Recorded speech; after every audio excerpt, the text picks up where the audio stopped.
नमस्कार मैत्रिणींनो, मी मनीषाज किचनमध्ये तुम्हा सर्वांचे अगदी मनापासून स्वागत। मैत्रिणींनो, आज आपण इथे बटाटा रस्सा भाजी कशी बनवायची हे बघणार आहोत। एखाद्या दिवशी घरामध्ये भाजीला काही नसतं किंवा काय बनवावं हे सुचत नाही, अशा वेळेला ही बटाट्याची भाजी एकदा नक्की ट्राय करून बघा। ही भाजी बनवायला अगदी सोपी आहे। अगदी 10 मिनिटात ही भाजी तयार होते। चला तर मग रेसिपीला सुरुवात करूया। इथे मी 4 मध्यम आकाराचे बटाटे स्वच्छ धुवून असे न साल काढताच असे उभे कापून घेतलेले आहेत। तुम्ही याचे असे छोटे छोटे काप सुद्धा करू शकता। त्यानंतर हे असे आपल्याला पाण्यामध्ये टाकून ठेवायचे आहेत, नाहीतर काळे पडू शकतात।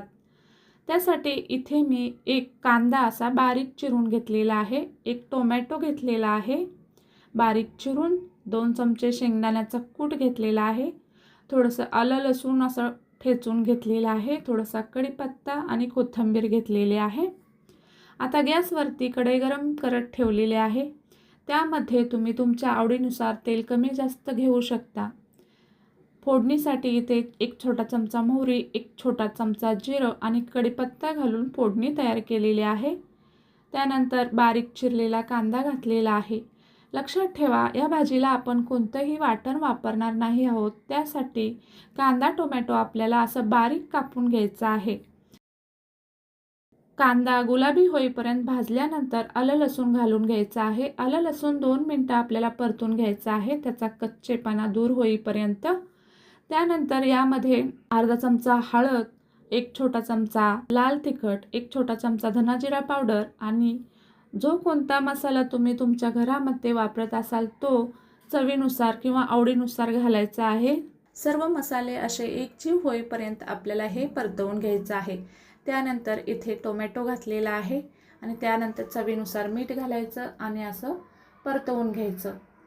छान असं 2-3 मिनिटं परतवून घ्यायचं। त्यानंतर आपल्याला याला झाकण लावून 3 ते 4 मिनिटाची वाफ काढून घ्यायची आहे। आता आपण ह्याला झाकण लावू आणि 3 ते 4 मिनिटं ह्याला अशीच वाफ काढून घेऊ। इथे तुम्ही बघू शकता मसाल्यांना छान असं तेल सुटलेलं आहे आणि मसाला असा मऊसूत शिजलेला आहे। आता यामध्ये आपल्याला बटाटे घालून घ्यायचे आहेत। तर मैत्रिणींनो, तुम्हाला जर माझ्या रेसिपी आवडत असतील आणि तुम्ही अजून जर चॅनलला सबस्क्राईब केलं नसेल तर नक्की सबस्क्राईब करा आणि हा जर व्हिडिओ आवडला असेल तर एक लाईक नक्की करा।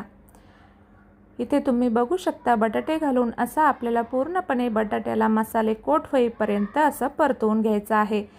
त्यानंतर इथे आपल्याला शेंगदाण्याचा कूट घालायचा आहे। शेंगदाण्याच्या कुटामुळे भाजीला छान अशी चव येते। यामध्ये आपल्याला जेवढा रस्सा पाहिजे आहे तेवढाच आपल्याला यामध्ये गरम पाणी घालून घ्यायचं आहे। यानंतर थोडीशी कोथिंबीर घालायची आणि छान अशी उकळी काढून घ्यायची। त्यानंतर आता याला आपण झाकण लावून 8 ते 10 मिनिटं मंद आचेवर भाजी शिजवून घ्यायची आहे। हे बघा, कोणतंही वाटण न वापरता ही आपली भाजी अशी तयार झाली आहे।